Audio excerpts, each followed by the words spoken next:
Hello, Namaskar. I welcome you all to Educator. My name is Shantanu Singh. I'm your personal mentor. So today we'll be discussing about Australia, that how you can apply to the Australian universities and what are the requirements when you are applying for the universities. So let's get started.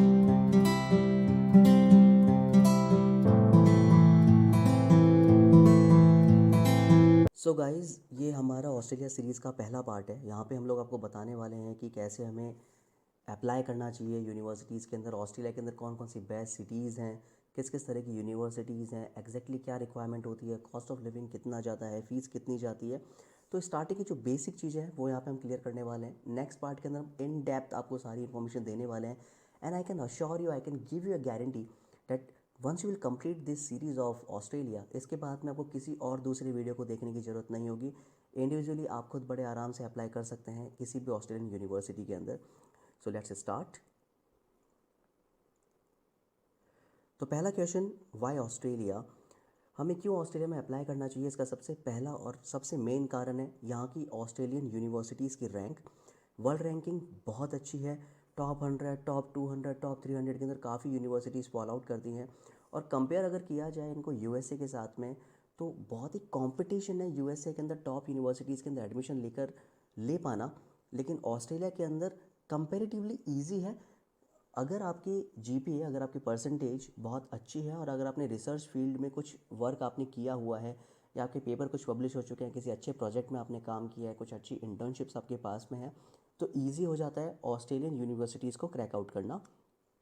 Second option, बहुत से बच्चों को ये doubt होता है कि मैं अगर 2 साल पढ़ने के लिए जा रहा हूँ, मैं इतना अमाउंट खर्च कर रहा हूँ, इतना इन्वेस्ट मैं कर रहा हूँ अपनी पढ़ाई पे, तो कैसे मैं अपने लोन को पे ऑफ करूँगा या उस अमाउंट को मैं कैसे अर्न करूँगा।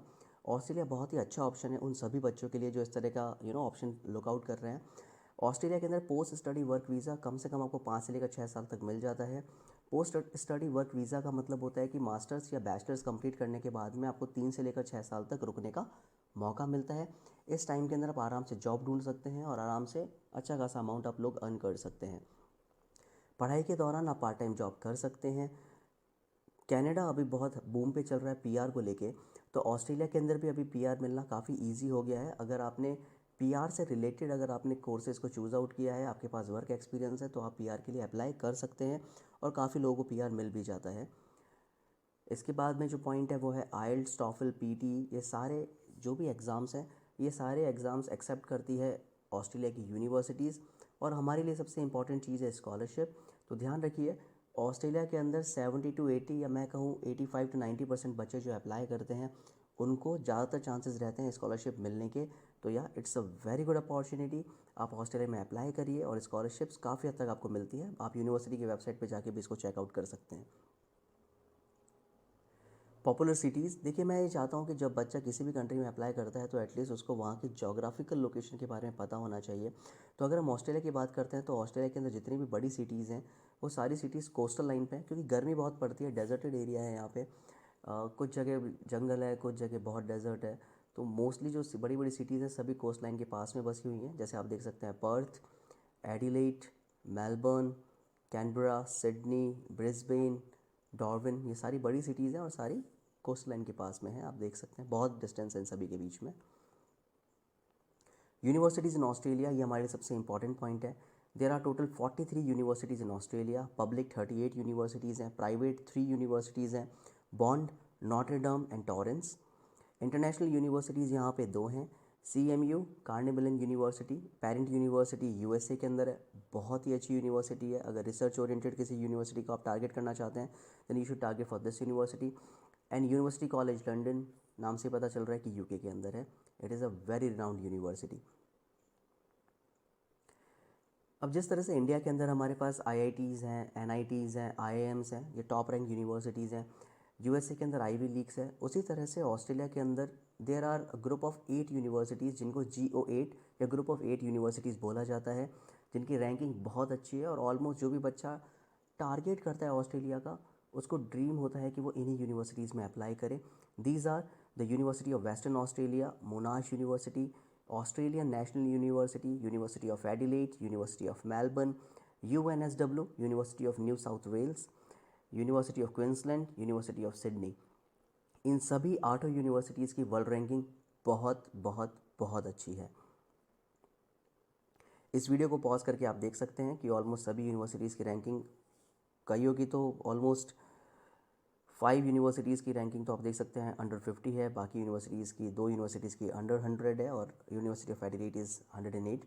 ये रैंकिंग मैंने QS वर्ल्ड रैंकिंग से ली है और ये 2022 को टारगेट करती है, तो आप देख सकते हैं। फिर ऑस्ट्रेलिया में हमें कब अप्लाई करना चाहिए, किस तरह के इंटेक्स होते हैं, तो there are 2 types of intakes, one is major intake, another one is minor intake. Major intake का मतलब यह है कि यहाँ पे ऑलमोस्ट सारी यूनिवर्सिटीज़ अवेलेबल होती हैं, सभी प्रोग्राम्स के लिए अवेलेबल होती हैं। माइनर इंटेक के अंदर यूनिवर्सिटीज़ कम होती हैं और प्रोग्राम्स जो ऑफ़र किए जाते हैं वो भी कम होते हैं। तो मेजर इंटेक्स यहाँ पे 2 होते हैं, एक फरवरी का और एक जुलाई का। अब फरवरी और जुलाई का मतलब ये नहीं है कि हमें इस टाइम पे अप्लाई करना है, इसका मतलब ये है कि फरवरी और जुलाई में इनकी क्लासेस शुरू हो जाती हैं। इसका मतलब हमें हमारी प्रोसेस कम से कम 6 महीने पहले शुरू कर देनी चाहिए। तो आज हम लोग मार्च में ये वीडियो मैं बना रहा हूँ और जो बच्चा जुलाई में जाना चाहता है उसको अपनी प्रोसेस को शुरू कर देना चाहिए। यूनिवर्सिटी में अप्लाई करने के बाद में एटलीस्ट 15-20 या 1 महीने बाद, 15 दिन, 20 दिन या 1 महीने बाद आपको डिसीज़न दिया जाता है और उसके बाद में आपको वीज़ा प्रोसेस और बहुत सारी चीज़ों को आपको गो थ्रू करना होता है, तब जाके आप फाइनली जुलाई के अंदर वहाँ पे पढ़ना शुरू कर सकते हैं। Same thing is with October and November. Minor intake October या नवंबर में शुरू होते हैं और वही प्रोसेस 6 से 7 महीने पहले आपको अपनी प्रोसेस शुरू कर देनी चाहिए। एलिजिबिलिटी क्राइटेरिया ये मैंने बहुत ही मिनिमम रखी है कि किसी भी बच्चे को, चाहे वो बैचलर्स हो चाहे मास्टर्स हो, अगर उसे ऑस्ट्रेलिया में अप्लाई करना है तो मिनिमम 60% होनी चाहिए और जितनी बड़ी यूनिवर्सिटी में वो अप्लाई करना चाहता है उतनी ही ज़्यादा ये परसेंटेज होती है। क्योंकि ध्यान रखिए, ऑस्ट्रेलियन यूनिवर्सिटीज़ GRE नहीं लेती है, तो आपको जज करने का उनका मेन क्राइटेरिया आपका GPA होता है, आपका रिसर्च बैकग्राउंड होता है। तो जितनी अच्छी परसेंटेज आपकी होगी उतने ही ज़्यादा आपके चांसेस होंगे एडमिशन्स मिलने के। कई बच्चों के डाउट रहते हैं कि उन्होंने 12th NIOS बोर्ड से की होती है तो क्या उन्हें एक्सेप्ट किया जाएगा। Answer is no. अगर आप इसका एग्जैक्टली आंसर जानना चाहते हैं क्या इग्नू से डिग्री करने के बाद में हम लोग अप्लाई कर सकते हैं, तो मैं इसके लिए यही सजेस्ट करूँगा आप लोगों को कि आप सब लोग यूनिवर्सिटी को ईमेल करें और अपनी एलिजिबिलिटी उनके साथ शेयर आउट करें और वही आपको एग्जैक्ट बता पाएंगे कि आप एलिजिबल हैं या नहीं हैं, आपको पता चल जाएगा। बिजनेस प्रोग्राम्स में अगर आप अप्लाई कर रहे हैं तो आपके बैकलॉग 4 होने चाहिए, इससे ज़्यादा नहीं होने चाहिए।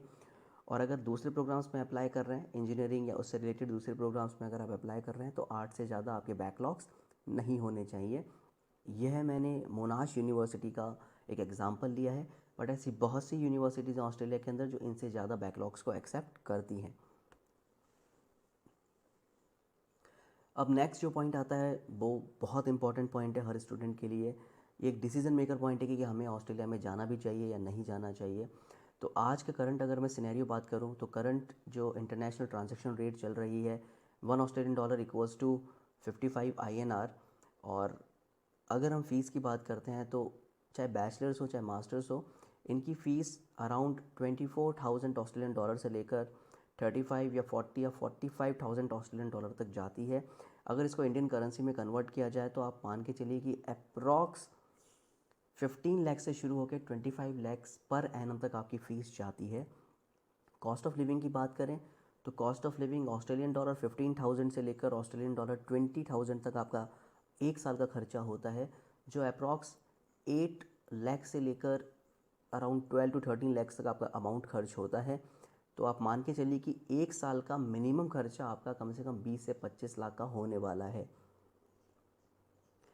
अब ध्यान रखिए कि ये एक अमाउंट अप्रॉक्स होता है, इस अमाउंट को कभी कोई कॉस्ट ऑफ लिविंग को कोई आपको एग्जैक्ट नहीं बता सकता कि ये बच्चा इतना खर्च करेगा, ये बच्चा इतना खर्च करेगा, क्योंकि ये location to location, city to city vary करता है। आपकी लाइफ स्टाइल कैसी है ये उस पर भी बहुत डिपेंड करता है। कुछ बच्चे होते हैं जिनको सिंगल अपार्टमेंट में रहना पसंद होता है और कुछ ऐसे बच्चे होते हैं जो 3-3, 4-4, 6-6 लोगों के साथ अपने रूम को शेयर करते हैं। तो ये टोटली डिपेंड ऑन यू कि आप कितना अमाउंट खर्च करते हैं, लेकिन हाँ एक अप्रॉक्सीमेट आप इतना ले सकते हैं। अब जिस कंट्री में हम लोग अप्लाई करने वाले हैं वो है इंग्लिश नेटिव कंट्री। तो जो भी आपकी एजुकेशन होने वाली है वो इंग्लिश में होने वाली है और वहाँ पे आपका पूरा कॉन्वर्सेशन लोगों के साथ में भी इंग्लिश में ही होने वाला है। तो कोर्स में अप्लाई करने से पहले यूनिवर्सिटीज़ और वीज़ा डिपार्टमेंट आपको चेक करना चाहता है कि क्या आप इंग्लिश में कितने प्रोफिशिएंट हैं। उसके लिए 3 तरह के एग्ज़ाम्स होते हैं, इनमें से कोई सा भी आप एग्ज़ाम दे सकते हैं, चाहे वो IELTS हो, चाहे वो PTE हो या फिर TOEFL हो। आइल्स में आपका टोटल स्कोर 6.5 होना चाहिए, और नॉट लेस देन 6 का मतलब है ये तीनों exams they are divided into 4 parts, listening, reading, writing and speaking, और इन सभी के अंदर आपको इंडिविजुअल आपको स्कोर गेन करना होता है, और उसके बेसिस पे फिर आपका फाइनल स्कोर निकलता है। तो जहाँ पे लिखा हुआ है आइल्स 6.5 नॉट लेस देन 6, मतलब लिसनिंग, रीडिंग, राइटिंग, स्पीकिंग, इनमें आपका 6 से कम स्कोर नहीं आना चाहिए। पीटी में भी ऐसा ही है कि आपका 58 या 60 तक ओवरऑल स्कोर आना चाहिए, और किसी भी सेक्शन में 50 से कम स्कोर नहीं आना चाहिए। टॉफल में 78 to 80 आपका स्कोर होना चाहिए, मिनिमम स्कोर है ये, और किसी के अंदर भी 20 से कम मार्क्स नहीं होने चाहिए। अब हमें समझ में आ गया कि ठीक है, इतनी तरह की यूनिवर्सिटीज़ हैं, और ये हमारे एलिजिबिलिटी क्राइटेरिया, इतना खर्चा होता है, तो अब हम अप्लाई कैसे करें यूनिवर्सिटी में। मान लीजिए आपने कोई सी भी एक यूनिवर्सिटी चूज़ कर ली, हम एग्जांपल लेते हैं यूनिवर्सिटी ऑफ सिडनी का। हमने एग्जांपल ले लिया कि हमें इस यूनिवर्सिटी में अप्लाई करना है, तो आपके पास आपकी मार्कशीट्स होनी चाहिए। अगर आप बैचलर्स में अप्लाई कर रहे हैं तो आपके पास 10th, 11th, 12th की मार्कशीट्स होनी चाहिए, और अगर आप मास्टर्स में अप्लाई कर रहे हैं तो आपके पास बैचलर्स की मार्कशीट होनी चाहिए, along with transcripts, copy of passport, resume. अगर आप जॉब कर रहे हैं तो आपके पास एम्प्लॉयमेंट ऑफर लेटर होना चाहिए या फिर वर्क एक्सपीरियंस सर्टिफिकेट होना चाहिए। सैलरी प्रूफ आपके पास होना चाहिए, या तो सैलरी स्लिप हो या सैलरी अकाउंट स्टेटमेंट हो। अगर ये दोनों नहीं है तो फिर आपके पास फॉर्म 16 होना चाहिए। लेटर ऑफ रिकमेंडेशन हमें लेना होता है। अगर आप अभी क्लास स्कूल में पढ़ रहे हैं तो ये आप अपने टीचर से, या इस कॉलेज में पढ़ रहे हैं तो अपने प्रोफेसर से ले सकते हैं, और अगर अभी आप जॉब कर रहे हैं तो 1 या 2 रिकमेंडेशन लेटर आपको अपने एम्प्लॉयर से लेना होता है। Letter of recommendation basically means कि आपके जो भी रिकमेंडर हैं वो आपके बारे में, आपकी क्वालिफ़िकेशंस के बारे में बताते हैं यूनिवर्सिटीज़ को कि क्या ये डिज़र्विंग कैंडिडेट हैं या नहीं हैं। तो ये तो हो गया, दूसरे ने हमारे बारे में बताया। अब इसके बाद में नेक्स्ट होता है एसओपी। इसको बोलते हैं स्टेटमेंट ऑफ पर्पस, कि आखिर आप क्यों वहाँ पे जाकर पढ़ना चाहते हैं, और यहाँ पे आपको पूरा मौका मिलता है अपने बारे में बताने का, अपनी लाइफ हिस्ट्री के बारे में बताने का। तो यहाँ पे आप अपने पहले की लाइफ, अभी करंट की लाइफ, और कोर्स करने के बाद की लाइफ के बाद आप क्या डिज़र्व करते हैं, क्या आपने सोचा है, ये सब कुछ चीज़ें आप यहाँ पे एक्सप्लेन कर सकते हैं। एक बहुत इंपॉर्टेंट चीज़ और होती है जिसको हम बोलते हैं जीटीई चेकलिस्ट ऑफ यूनिवर्सिटी। जिस भी यूनिवर्सिटी में आप अप्लाई कर रहे हैं उनकी खुद की एक रिक्वायरमेंट होती है जिसको हम बोलते हैं जीटीई चेकलिस्ट, और इसको वेरीफाई करने के बाद में, इसके रिक्वायरमेंट को पूरा करने के बाद में ही हम लोग वीज़ा के लिए अप्लाई कर सकते हैं। अब ये जीटीई चेकलिस्ट क्या होती है, let's talk about it. GTE means genuine temporary interact. Genuine का मतलब होता है कि जब आप ऑस्ट्रेलिया जाना चाहते हैं तो ये आपका जेन्युइन इंटेंशन होना चाहिए। टेम्पररी मीन्स ये नहीं कि हमें अपफ्रंटली बताना है कि नहीं नहीं हमें तो वहाँ सेटल अप ही होना है, हमें तो पीआर ही लेना, नहीं। हमारा इंटेंशन होना चाहिए टेम्पररी, कि हम लोग सिर्फ पढ़ाई करने के लिए जा रहे हैं और पढ़ाई करने के बाद में वापस आ जाएंगे। ध्यान रखें, हमें स्टार्टिंग में ऐसा बताना होता है। इंटरेंट मीन्स इनकमिंग। तो जेन्युइन टेम्पररी इंटरेंट मीन्स जब मैं ऑस्ट्रेलिया में आ रहा हूँ तो मेरा इंटेंशन जेन्युइन है, और साथ साथ में टेम्पररी कुछ टाइम के लिए ही वहाँ पे आ रहा हूँ। अब यूनिवर्सिटीज़ ने, देयर आर 3 क्राइटेरिया जिसकी बेसिस पे वो आपको चेक करते हैं। पहला आपका एकेडमिक, क्या आप यूनिवर्सिटी की जो रिक्वायरमेंट है उसको फुलफ़िल कर पा रहे हैं एकेडमिक बेसिस पे, इंग्लिश लैंग्वेज रिक्वायरमेंट की बेसिस पे, और जीटी रिक्वायरमेंट की बेसिस पे। जीटी रिक्वायरमेंट बेसिकली और मीन्स क्या, फाइनेंशियल्स की बेसिस पे। अब जीटी पैरामीटर्स या जीटी रिक्वायरमेंट्स क्या है, ओवरऑल आपकी प्रोफाइल, आप एकेडमिक्स, आइल्स स्कोर और वर्क एक्सपीरियंस को क्या जस्टिफाई कर पा रहे हैं।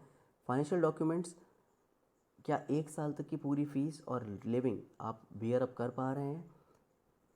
थर्ड है relevance of program with educational background, जिस भी प्रोग्राम में आप अप्लाई कर रहे हैं क्या वो आपकी अभी तक की एजुकेशनल बैकग्राउंड को जस्टिफाई कर रहा है। आप ये कोर्स ऑस्ट्रेलिया में क्यों पढ़ना चाहते हैं, इंडिया में क्यों नहीं पढ़ना चाहते।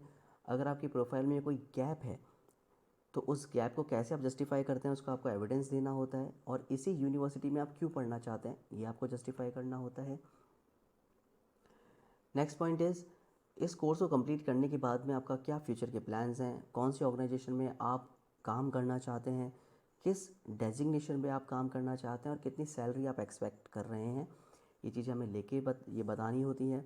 साथ साथ में अगर आप मैरिड हैं तो आपको अपने स्पाउस की सारी क्वालिफ़िकेशंस, अगर वो आपके साथ जाना चाहते हैं तो आपकी उनको सारी qualifications, employment status, annual income और टेन्योर ऑफ मैरिज कितने साल हो चुके हैं बताना होता है। अगर 1 साल से कम आपकी शादी को टाइम हुआ है तो थोड़ा मुश्किल होता है वीज़ा मिलना। अब कई सारे बच्चों को ये डाउट होते हैं कि सर हमारी प्रोफाइल में तो गैप है, हम क्या करें? तो इसको मैं एक्सप्लेन कर देता हूँ कि अगर 12th के बाद या बैचलर्स के बाद में अगर आपके पास 1 साल से कम गैप है तो कोई दिक्कत नहीं है, आप डायरेक्टली अप्लाई कर सकते हैं।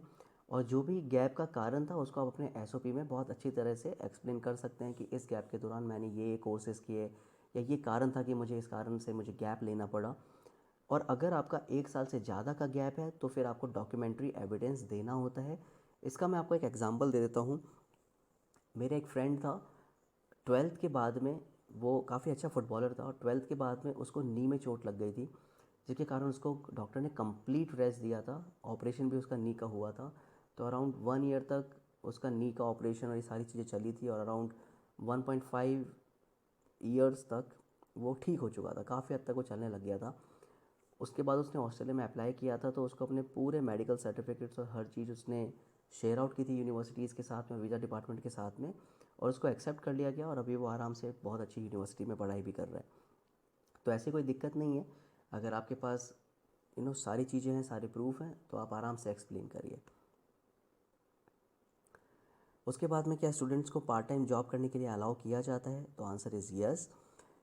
अगर आपकी क्लासेस चल रही हैं तो 40 आवर्स पर फोर्टनाइट आप काम कर सकते हैं। Fortnight means 14 days, 2 weeks. तो अगर आपका कोर्स अभी चल रहा है तो 40 घंटे 2 वीक 14 दिन में आप काम कर सकते हैं। और अगर क्लासेस नहीं चल रही हैं तो 40 आवर्स पर वीक आप काम कर सकते हैं। स्टूडेंट्स को ऑस्ट्रेलियन डॉलर 15 से लेकर ऑस्ट्रेलियन डॉलर 25 पर आवर दे दिए जाते हैं, विच इज़ रियली गुड। तो अगर हम इसको कन्वर्ट करें इंडियन करेंसी के हिसाब से तो एक महीने में बच्चा 60,000 से लेकर 1 लाख रुपए तक कमा लेता है। तो डेट्स ऑल, आई होप कि आपको काफ़ी अच्छा लगा होगा ये वीडियो।